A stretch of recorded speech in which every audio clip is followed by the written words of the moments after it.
Okay, once again, creating the content, thinking about it again, thinking about getting the views, maybe, probably not.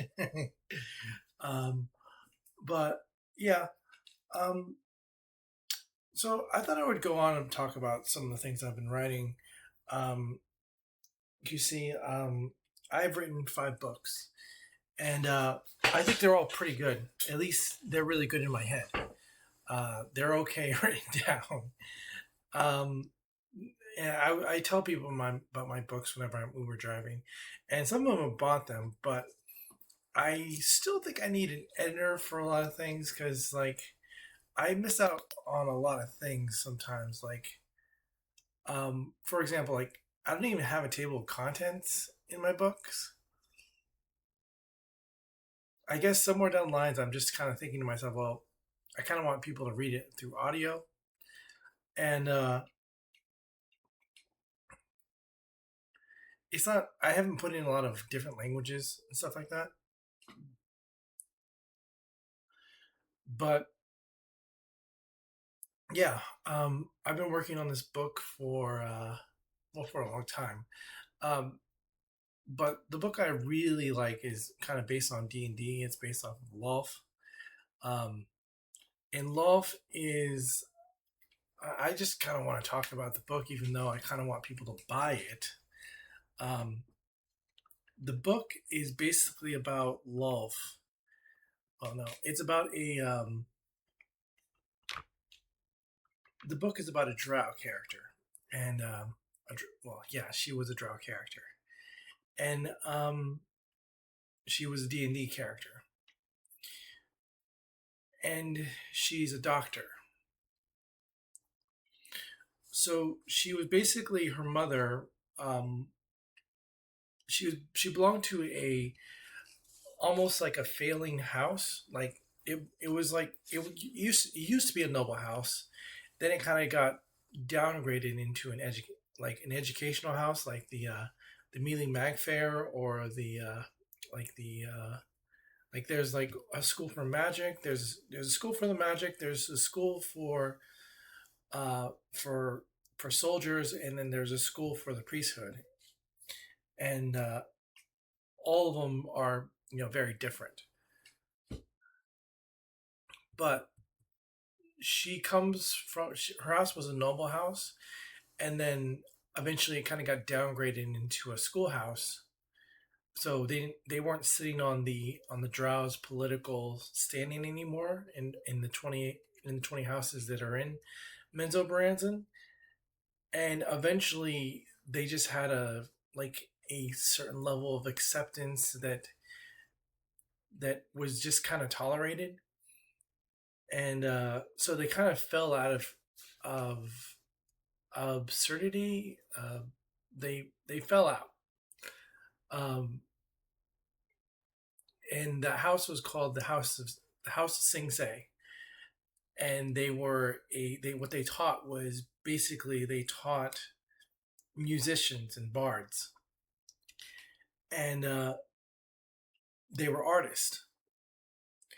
But Menzo Berenzin didn't really value that very much because, in Menzo Berenzin, you basically have a group of people who only care about Lolf's favor. And what artists believe is that they kind of want to make something that's going to outlive them. And they, even if they were writing songs about Lolf or praising Lolf, they still want the music to mean something after they're gone. So something that's more important than Lolf. And so Love didn't really bless them. It was like this whole thing, this whole garden that I have, it's about me. It's not about the followers. It's about everyone praising me.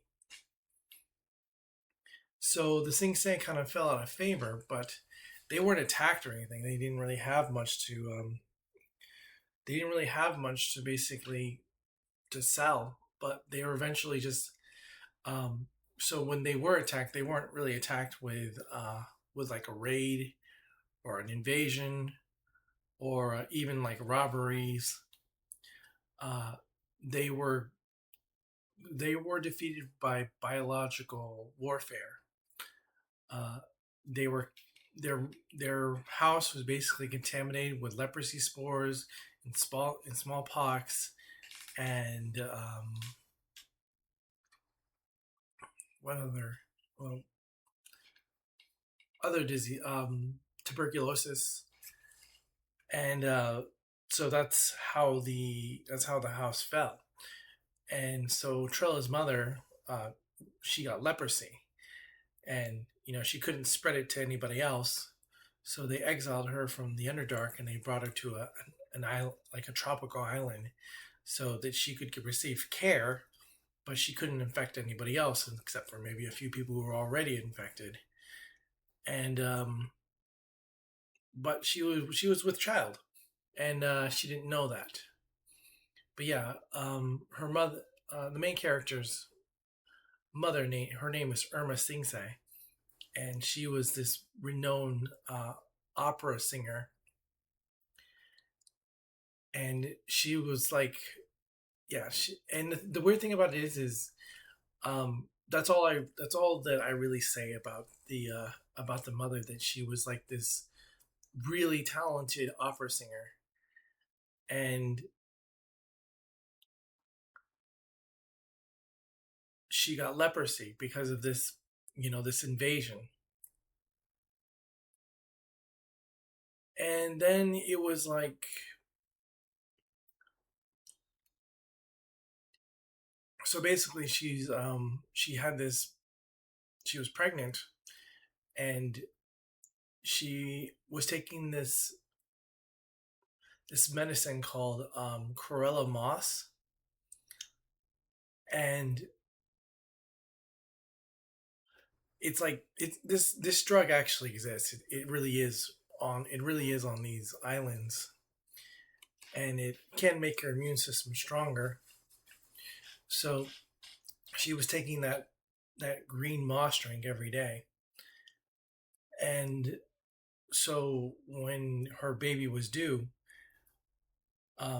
it came out with green eyes, like the moss that she was drinking. And drow, they don't usually have green eyes, but yeah, Trella, that's her name. She was named after the Trella moss. Uh, she she was born, and she was born a drow, and she was born on Leper Island, and so she was raised under very strict procedures. Her mother obviously couldn't breastfeed her, uh, and her mother had to handle her with gloves. And she, the only way she could ever really get to her was through her voice. She would sing, and her voice was strong and operatic, but it was like when she could sing, her voice basically could go. And there was no Doctrine to Lolth anymore, and the only thing close that her mother had was a book called Charlotte's Web, and that was like the only thing that she could think of that could make her daughter not afraid of spiders. So she read her. Unfortunately, Charlotte's Web is about a very moral spider, um, and so Trella, growing up at like 5 years old, reading Charlotte's Web, and listening to her mom sing, and also watching her mother's condition get worse and worse. Um, she became a really good doctor. She, cooked for her, was a caregiver, but also was very, very aware from like, before she could walk, the like these are the medical procedures you need to do. These are the implements you need to take so you don't catch whatever she has. And there was one instance where she tried to cut open the bandages, and her mom just hit her really freaking hard. And I was like, "What are you doing? Do you want to die?" And so yeah, she kind of embedded that into her brain that I want my mom to get better, and it was just a declining. It was she was never going to get better. She could only stop some pain, and the the scrub rituals and the scraping off of skin, and these procedures were all extremely painful. And to listen to her mom basically go through all these things, but she was doing her best to be a supporting daughter, and by supporting, the only way she can really support her is by being a doctor, being a caregiver, a nurse, and eventually a doctor. But yeah, Trella eventually became. Eventually, Irma passed away from her disease. She lost her hands and she lost her voice, and she needed to be. She still was needed, and when she was out on one of the walks, uh, she kind of fell over and she died. And so they didn't know what to do with Trella, because Trella was, this 10-year-old elf, and they didn't know what to do with her. And they basically said, well, we can't send her back to the Underdark, and we can't send her to the surface, because, you know, she's a drow. And, we don't want, she's already a sweet person. She's already a nice person. And she wants to be a doctor.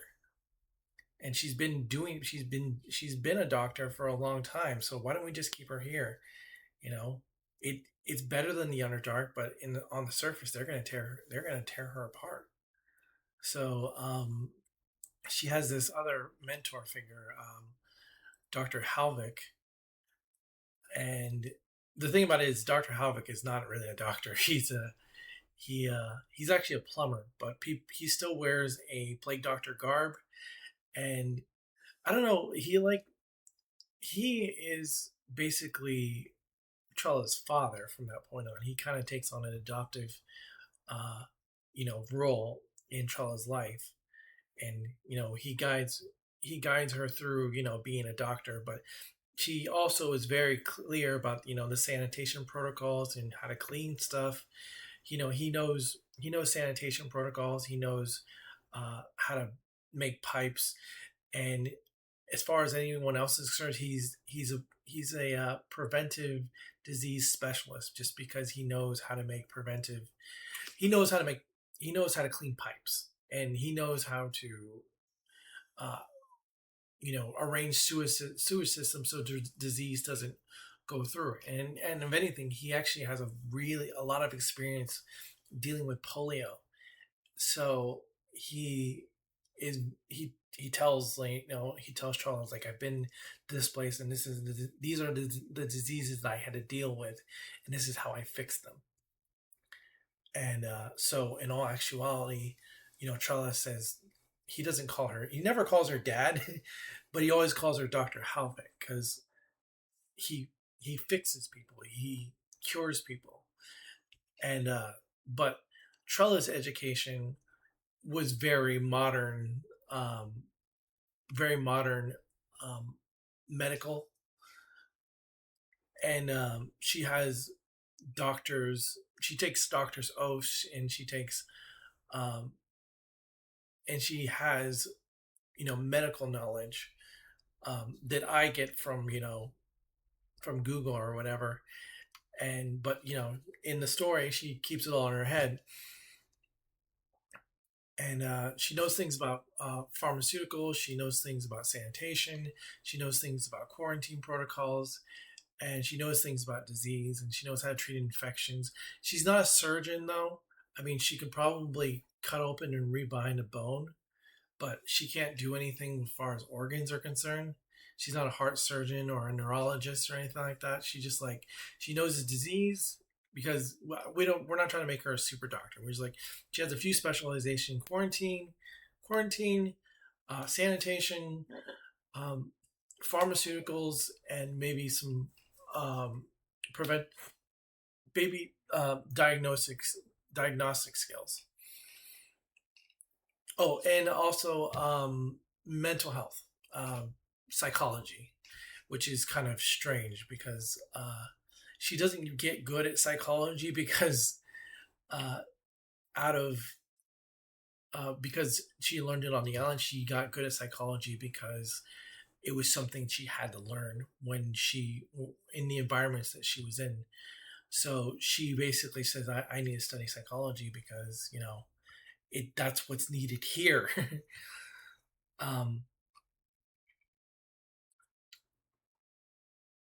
but yeah, so basically what happens is um,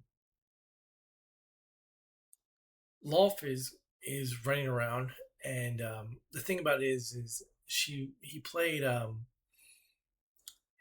she was playing another goddess, the goddess of the dead.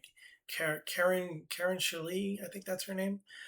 Um, Kara Shali or something like that. And they were playing Go, and Karen Shali was basically kind of saying the undead. This is kind of this is my forte because the undead kind of move like all these white pieces, and you're losing. Uh, and Lawf was basically is like I can make a comeback, and your arrogance is going to be the your undoing. And so yeah, she Lawf is playing very patiently, and it's like, and Kara is like kind of rolling on the victory that she can see is coming, but Kara makes a mistake, and Lolf exposes it, and it's pretty close, but Lolf loses by one stone, and fairly. I was like, well, that was it.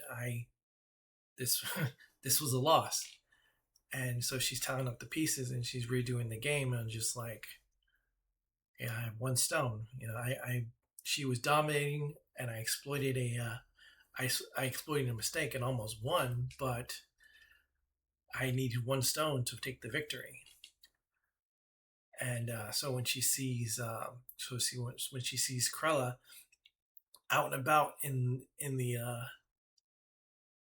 out and about in the on the surface, she thinks, I think that's my stone. That's my one stone that will help me win. Help me win. And the weird thing about it is Trella is Trella has isn't just this lawful good um, doctor who wants to heal everybody. She's very aware of disease and how it can spread and how people can spread it, and she's also very aware of like supply and demand. And a lot of times, um, she needs to make really hard calls, and all the plague doctors need to make these hard calls when there's like when they when they go out and it's like, okay, what's the problem, uh, what's the problem, how much medicine do you have, how much medicine can you get, how many people are already sick, how quickly is it spreading, because the fact of the matter is some of these people need to be killed and burned, and that's just the way it is. If you because we could because medicine is not the same as food. Like with food, you can ration out and you can give people smaller, you can ration out every single week and say everybody gets an even amount every single day, but it's going to be less and less unless we find more food. Medicine is not like that. I was like, you need to figure out, everyone needs to basically take a certain amount, judged by health and body weight. And if there's not enough medicine to cure everyone, and by the way, this will take several doses over several weeks to get to completely get rid of the disease. If you do not have the medicine, because we don't you can't take smaller amounts. That's not how disease works. You need a large amount or the same amount consistently over 2 weeks. If you don't have that, then you can't do it like food and have people take less and less. Disease doesn't work that way. They need to take the same amount of message, or sometimes even more, to stop the disease. So it's like some of these people have to go. Like some people that are too sick, some people that are too heavy, some people that are too I mean there may be even an instance where you might even have to kill healthy people because there's just not enough to go around. And so a lot of the plague doctors, when they came in, I was like, okay, well, this is how many people need to die. So you need to tally up as many. You need to kill 28 people, and if you want your entire village to survive, and try to take the people who are sick already, and and I explained that in the book that it's like when these plague doctors go around that's kind of their job. And so Trella is completely aware of this. And it's like, by the way, 20 each and every one of these people who have a number, sorry, they gotta go. So you have to kill the kids. And basically, it's like, Trella, you're a child yourself, and so you have to kill the ones that are young. And yeah, so she does because she understands disease. She knows how it spreads, and she tries to do it as merciful as possible. But that's not what Love sees. Love is like she sees this drow on the surface working with these surface types, all these humans and surface elves and dwarves. And it's like, what the heck is one of my people doing with them? Like, this girl needs to be smited. This girl needs to die. This girl needs to be taught a lesson, because my people aren't supposed to come to the surface like this and help other people. And so yeah, she's like, she kind of approaches her and sees her cradling another child, like cradling another sick child. And I was like, yeah, this is not what my people do. And then bam, slits a little girl's throat, sings to her while she passes, and Lolf is going like, holy shit. That just happened. You just mercilessly just killed a child. And so she's like, dumbfounded and shocked and like, I didn't teach her to do this. Like, my people didn't teach her to do that. I didn't teach her to do that, but she did it. She killed mercilessly, and but I didn't teach her to do that. So Lolf is like, okay, that's something. And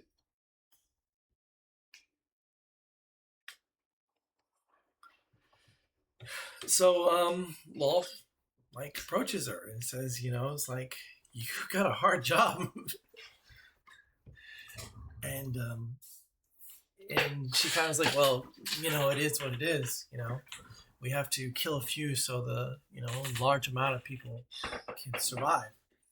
I was like, what if, and Lolf was basically, well, what if it didn't have to be that way? What if you could figure what, because these antibiotics, your herbs and your antibiotics and your anti-infections, they're great and everything, but you have to give everyone that. What if you knew exactly what was wrong with them and exactly how to treat them? And I was like, well, that'd be great. We'd save a lot of supplies. And what if you knew exactly how to treat them? And what if you can cure every single one of them? And I was like, and she was like, yeah, that'd be great. I would love that. But I'm a doctor. I'm not a druid or a cleric, or I don't even. I also established that she doesn't like magical healing because she deals with real disease, not just injuries. And those healing spells don't do very well with disease. So she needs she need doctors are still needed, even though combat wounds can be cured with magic. And so yeah, that happens. And so Lolf was basically like, okay, well, guess what? I'm not gonna teach you cure spells. I'm gonna teach you how to fix them like a doctor because I respect you as a doctor. I'm gonna guide you through it. And I was like, okay, well, what's the catch? And I was like, well, the catch is you have to work for me. You have to cure the people that I want, and you have to kill people who, spread disease. I was like, okay, well, I'm only going to kill people who spread disease intentionally because he's like, she says, you have to serve me, you have to work for me, you have to do what I say. And but I understand you've already taken an oath, you've already taken a hypocritical oath, but you have to kill people who are spreading disease willingly, and that's sounds like a pretty good deal. I was like, okay, well, all you need to do is sign this contract, and it's she doesn't know what it is, but she's 20 years old, but she has the body of a 10-year old, and she's really smart. So she was kind of inspired by Doogie Howser MD a little bit, but yeah, she's like 20 years old, but she has the body of a 10-year old. She looks like a child to everyone she sees, and so yeah, she signs a contract. And as soon as he signs a contract, she basically, okay, well, here's the thing. Every single one of your staff members have been infected by the Black Death, and they're hiding it from you. They all have the plague, and unfortunately, they're going to spread it. They know they have the symptoms, and they know they can infect it. And guess what? They all have it. So if you don't fix them all in 7 days, you're gonna have to kill them. And so yeah, Trelloc basically says, "Well, that's quite a dilemma."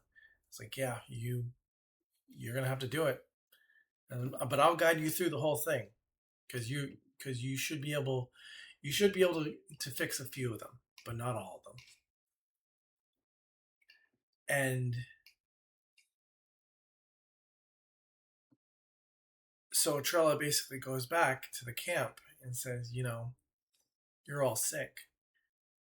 You all have you all have the Black Death. You all have the plague, and it's already started. And you probably already know, but we need to treat it like today. I was like, who told you that? And it's like, Lolf told me that. And it's like, and the weird thing about it is like, who, and her father, Dr. Halbeck, is basically like, which one of you told her about that? And I was like, well, nobody. Did one of the patients see her under her mask? Oh yeah, she wears a plague doctor's mask, so nobody knows she's a drow right away. But yeah, Dr. Halvick is like kind of angry. Like, we agreed that we weren't going to expose her to what her people want. Why did she know that name? And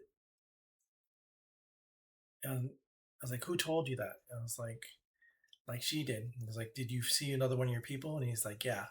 It's like, oh, okay. Well, whatever they told you, they were probably lying to you. And did they see you under your mask? I was like, I don't know, maybe. And I was like, they were lying to you. Lulf didn't do anything. It's in your head. You know, it's it's not real. It's somebody's just trying to scare you. So don't worry about it. We're fine. We're not sick. And so you don't have to worry. And whatever she told you, it's it's not real. They were just trying to scare you. And so yeah, she believes that. She believes that this isn't real. She doesn't have any power. She have any skills. But yet, Lolf comes through every dream and says, "By the way, Their symptoms are getting worse, and you can get it, and you can fix them. And Lolf and Trella is basically like, he's like, no, they're not. They're fine. They're not sick. You're just a thing in my head, and you're not real. So just you're just a nightmare, and I don't believe you. And they're fine.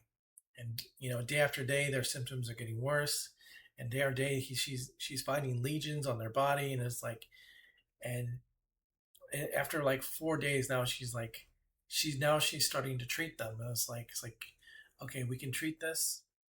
We can land some of the cysts. We can treat the fevers, and but it's like they're I mean they're being treated, but they're not being cured. And like on the sixth day, it's like they basically Trella is fully in believe mode that it's like they have the infection and they are still sick, but they just need more time. So she gets on it. So in her dreams, she's on her knees. She's on her hands and knees, and she's begging Lolf, just give me some more time. They can pull through this, and if you just give me a little more time, they can all get better. And I was like, I'm sorry I didn't believe you, but I believe it now, and I'll do whatever you want. Just give me a little more time to fix them. And Lolf basically says, you had enough time. You had enough time to you had enough time to fix one or two, but since you stalled and you argued and didn't believe it was real, when you wake up, they'll be gone. And so yeah, so that happens. It's like, and so when she wakes up, her warlock powers activate, and everyone dies, and it's like that's the contract. And so she's crying and she's like angry and she's pissed off. Uh, and Lolf is just like, yeah, I got you. Like that's what these things are for, and that's exactly what I do. And yeah, you're gonna know my name. You're gonna know what I'm about. And guess what? You're under my control. And so Trella basically says, after she burns all the bodies, um, he says, I want out of this contract, and I want out of it because you didn't do anything, and you tricked me. And Lolf like she like sings a song about it's like, well, that's just how things are. And you know you have the power, you have the consequence, and you didn't use it. So now you're dealing with the consequences, and now you're stuck, and now you're a slave, and now you're my puppet, and now you're going to do whatever I say. And he says, well, how do I get out of it? It's not fair. You tricked me. I was like, oh, how about I make you a deal? See this parchment? See this piece of paper with your contract on it? If you can destroy it, you can go free. Consider your puppet strings cut. But you're gonna have to come to Menzo Baranzan and face my clergy. And now Trella doesn't know what any of this is. Like she doesn't know what Menzo Baranzan is. She doesn't know what the Drow are. And she's like, but you come into my city, you come into my clergy, and you find a simple piece of paper. Your contract is your your contract is void. All you can put it there. You destroy it. No more pact. No more power. No more slavery. No more you ever hearing my voice again, because from that point on, the day you destroy the contract is the day you are no longer a warlock. So go find it. And it's like, well, I don't even know where that is. Like, that's not my concern. It's not my concern. You don't know anything about about your people. So go find it, and you know, you find it, the contract's over. So yeah, so Trilla, in all her naivety, says, "Okay, fine, I'll go. I'll find it. I'll destroy it, and I'll get my freedom back." And the thing about it is, she's still on the surface, and she's still trying to be a doctor, and she's also kind of realizing that she has like she her powers kind of she gets like certain powers, and she has access to them, and because in the contract it says that she can stop people who are spreading disease intentionally. So she knows that she has to fulfill the contract, but Lolf has to also fulfill her end of the contract. So it's like a two-way streak.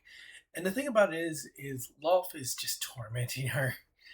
she is like she is she is like saying, things like, you know, you're wasting your time trying to fix people. You're wasting your time trying to cure people.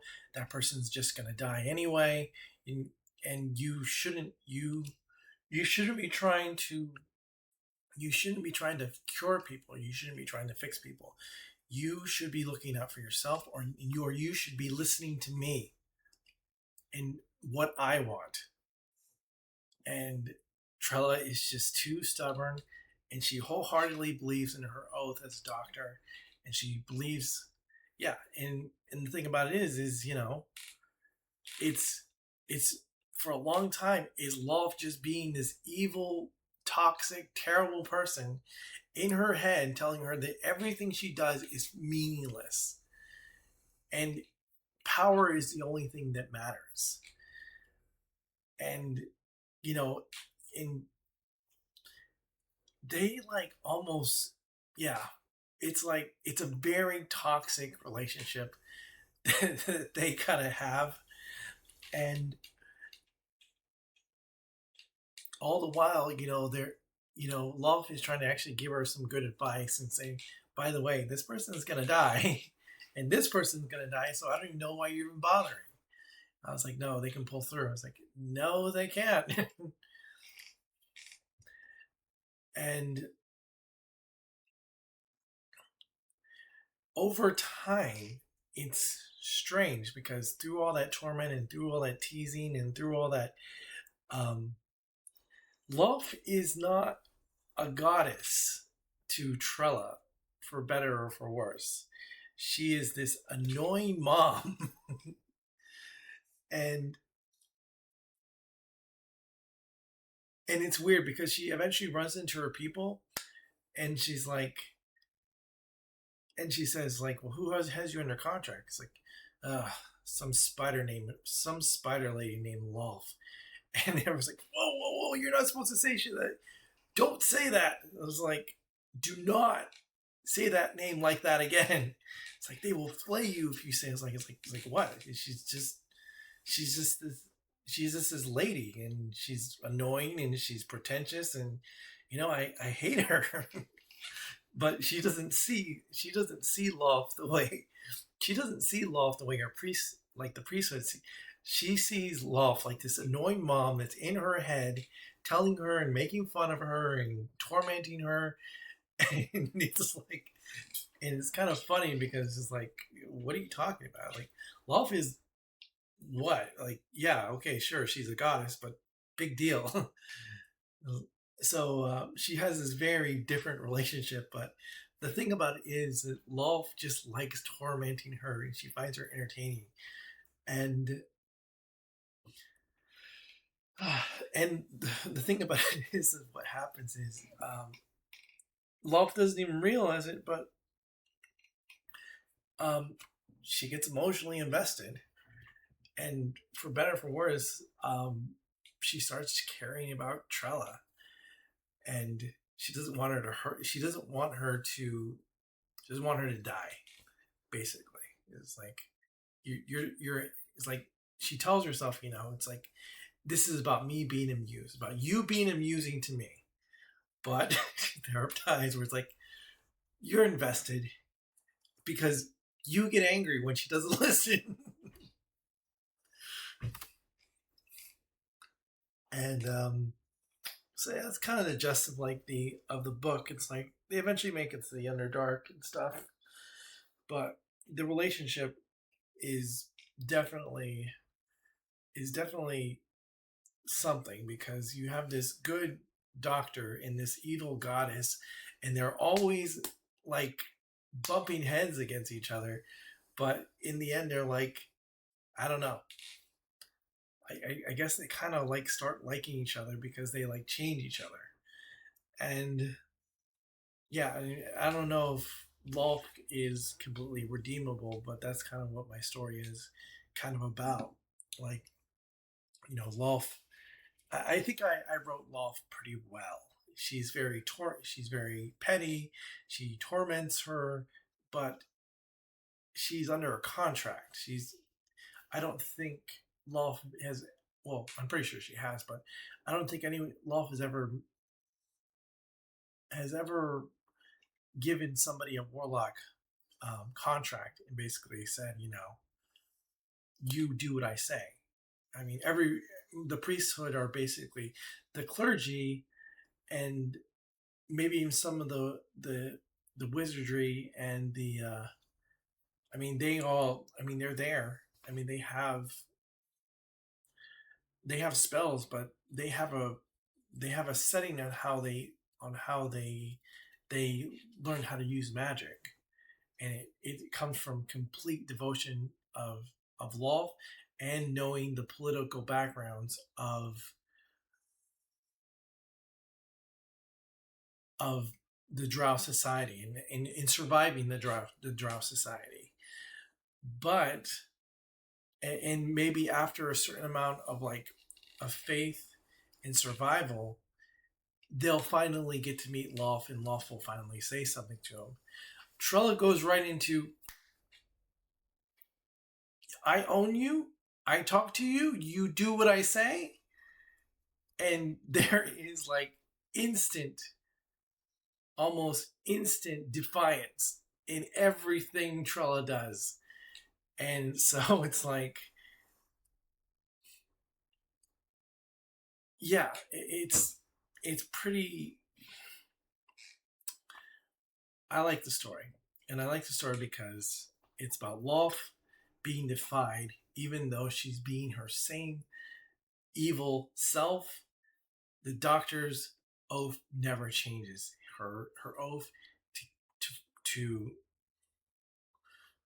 to heal people is like reinforced by all this torment, and she gets a lot better at her job as a doctor. But it's like, yeah.